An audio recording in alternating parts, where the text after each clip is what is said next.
আসসালামু আলাইকুম ওয়া রাহমাতুল্লাহ। সম্মানিত দেশবাসী, দেশে এবং প্রবাসে, কাছে এবং দূরে যারা আমার লাইভ দেখতেছেন, আমি সবাইকে তাহরিক ইনসাফের পক্ষ থেকে আন্তরিকভাবে মোবারকবাদ জানাচ্ছি। আর অনুরোধ করতেছি, আমার লাইভ যারা দেখবেন বা শুনবেন, মেহরবানি করিয়া আপনাদের বন্ধু বান্ধব এবং আত্মীয় স্বজনের মাঝে সাবস্ক্রাইব করিয়া শেয়ার করিয়া ছড়াইয়া দিবেন। নতুন দর্শক যারাই হইবেন, মেহরবানি করিয়া একটা সাবস্ক্রাইব করবেন, কারণ আপনাদের একটা সাবস্ক্রাইব আমি লাইভ করতে উৎসাহিত করে। এই জন্য মেহরবানি করিয়া একটা সাবস্ক্রাইব করিবেন। আমি সম্মানিত দেশবাসী, আমি আজকে 3 দিন পরে 4টি খবর দেওয়ার জন্য, 4টি সংবাদ পেশ করার জন্য লাইভে আসলাম। এই জন্য মেহরবানি করি শুরু থেকে শেষ পর্যন্ত মনোযোগ সহকারে শুনবেন। প্রথম কথা, গণ অধিকার পরিষদের সভাপতি জনাব নুরুল হক নূর, বিপি নূর, উনি যে মারপিটের শিকার হয়েছেন, ওনাকে যে পৈশাচিকভাবে নির্যাতন করা হয়েছে, এটা উনি মরা আর বাঁচার সন্ধিক্ষণে মৃত্যুর সাথে পাঞ্জা লড়ছেন। যদিও উনি বাঁচেন, তাহলে কোনোদিন উনি শ্বাস প্রশ্বাস লইতে পারবেন না, ঠিকমতো কথাবার্তা বলতে পারবেন না। আল্লাহ ওনাকে বাঁচাক, আমরা এই দোয়া করতেছি। উনি সুস্থতা, আল্লাহকে ওনাকে সুস্থতা দান করুক, এই আশা করতেছি। উনি যেখানে মারপিটের শিকার হইলেন, ওনার অনেক মিডিয়ায় বিভ্রান্তকর খবর সংবাদ পরিবেশন করতেছে, শুনিয়া অত্যন্ত দুঃখিত। আমরা লাইভে দেখতেছি, সোশ্যাল মিডিয়ায় বলতেছেন বিভিন্ন সাংবাদিক এবং ইউটিউবাররা যে বিপি নূর আপনার জাতীয় পার্টির অফিস ভাঙ্গিতে গিয়েছিলেন, অফিসে হামলা করছেন, এই জন্য উনি ওনার উপরে যৌথ বাহিনীর পক্ষ থেকে হামলা হয়েছে। আমরা দেখলাম সোশ্যাল মিডিয়ায় যে ওনার যে কার্যালয়, এই কার্যালয়ের সম্মুখে উনি সংবাদ সম্মেলন করতেছেন জাতীয় পার্টিকে নিষিদ্ধ করার জন্য। সংবাদ শেষ করিয়া, অনেক সাংবাদিক ছিল, সংবাদ শেষ করার পথে আপনার অতর্কিতভাবে যৌথ বাহিনী ওনার উপরে এমনভাবে আপনার চড়াও হইয়া এমনভাবে লাঠি পেটা করছেন যে উনি মাটিতে রক্তাক্ত হইয়া শুয়ে পড়ছেন, জ্ঞান হারা হইয়া মাটিতে শুয়ে পড়ছেন। এমনই অবস্থাত ওনার নাকের মধ্যে আঘাত করছেন, চক্ষুর মধ্যে আঘাত করছেন, এই দাঁতের চোয়ালের মধ্যে আঘাত করছেন, মাথায় আঘাত করছেন, বুকে আঘাত করছেন। এইটা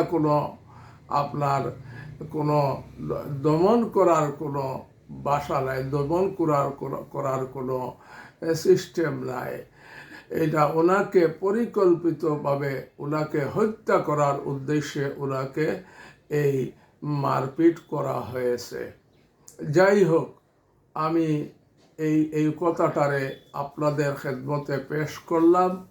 উনি নির্যাতনের শিকার, এইটা বুঝাইতে চাইছেন।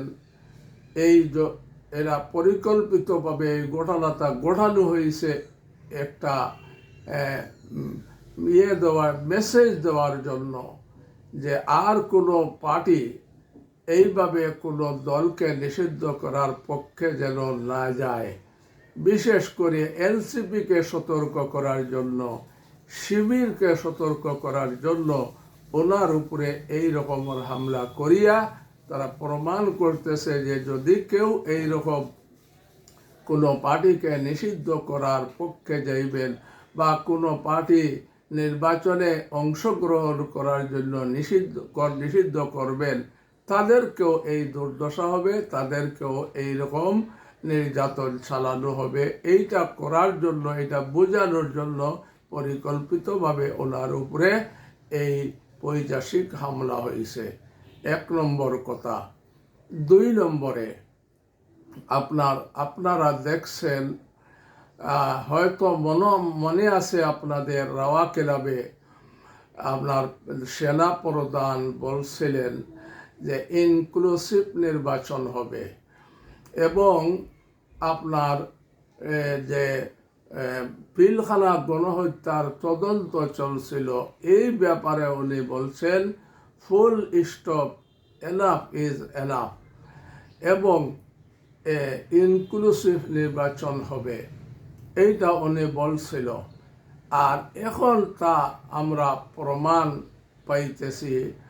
উনি যে সময় গণ অধিকার পরিষদের শুধু আপনার বিপি নূর নয়, ওনার প্রায় 50 জন আপনার কর্মীকে ওনার কার্যালয়ের ভিতরে বাথরুমের দরজা ভাঙ্গিয়া গিয়াও ওনাদেরকে পিটাইছে। ওনারা এখনও আপনার হসপিটালে ভর্তি আছেন। তো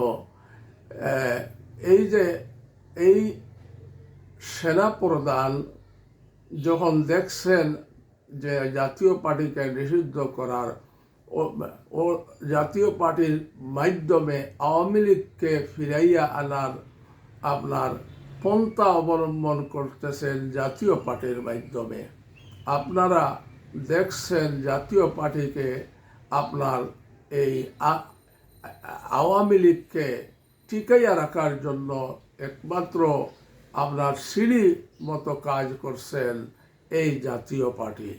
আর এখন আবার 71 মঞ্চে ওনারা পারে নাই, এবং আপনারা দেখছেন আরও অনেক চেষ্টা করা হয়েছে আপনার আওয়ামী লীগকে, হাসিনাকে ফিরিয়ে আনার জন্য, কিন্তু উনি ব্যর্থ হয়েছেন সেনা প্রধান।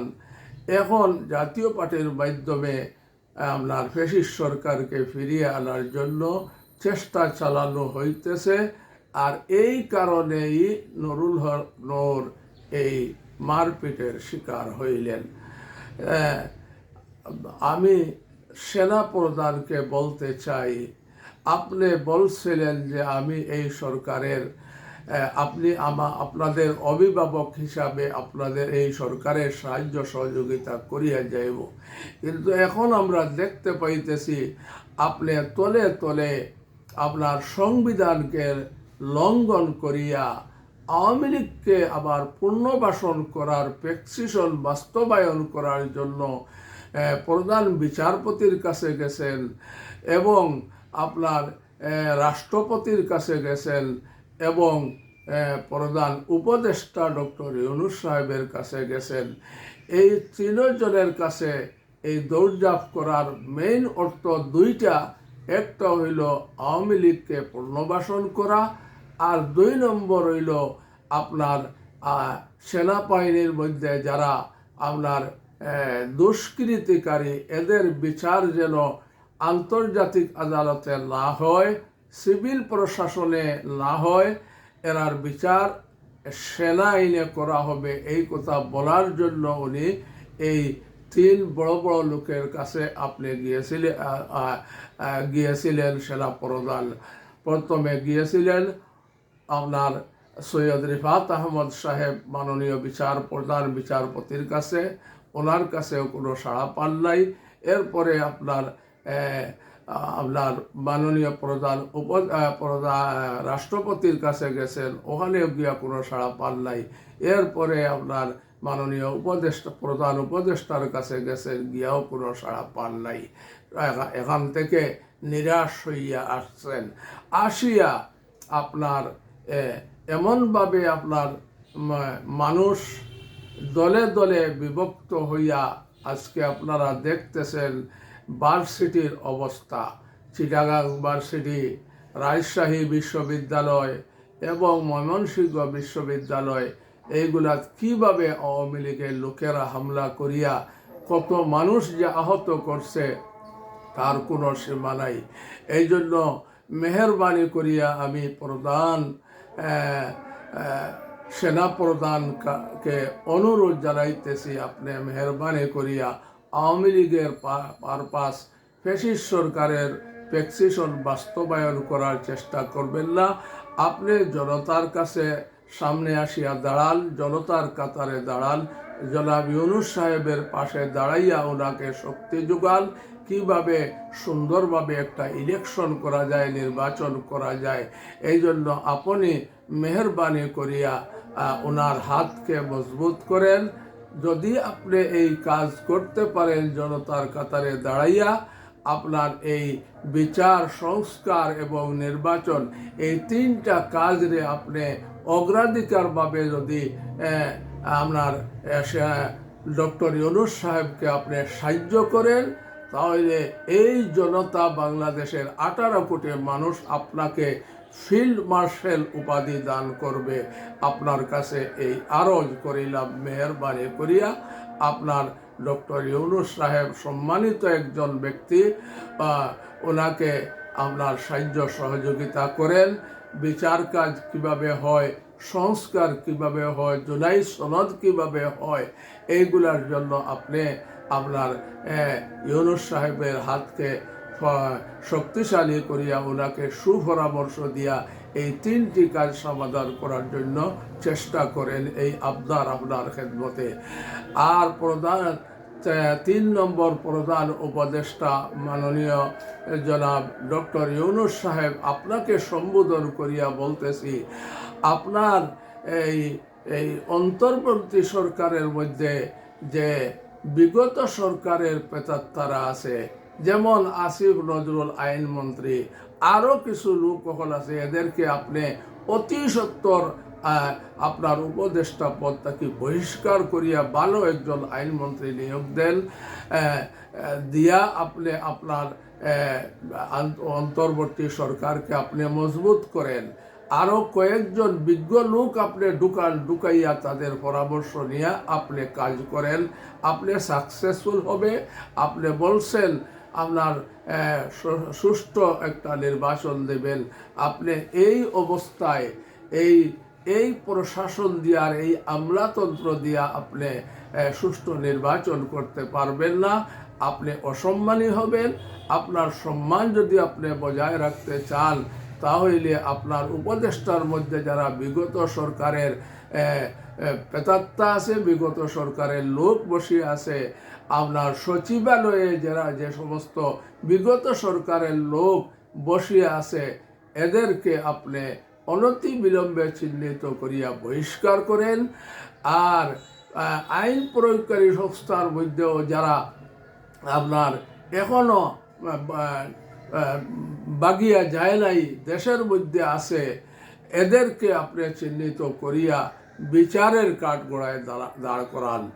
আপনি বিচার কাজটা দৃশ্যমান করেন, আর সংস্কার কাজটা আগে করেন।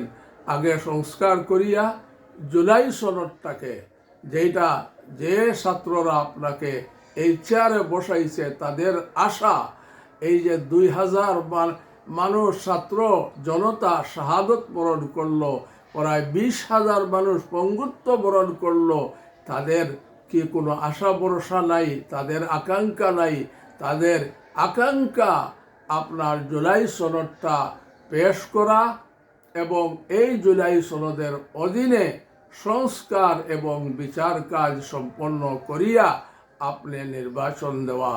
আপনি ফেব্রুয়ারিতে নির্বাচনের ঘোষণা দিয়েছেন, আপনি জুলাই সনদ এখন পর্যন্ত দেন নাই, এবং আপনার বিচারও দৃশ্যমান করতে পারেন নাই, সংস্কারও করতে পারেন নাই।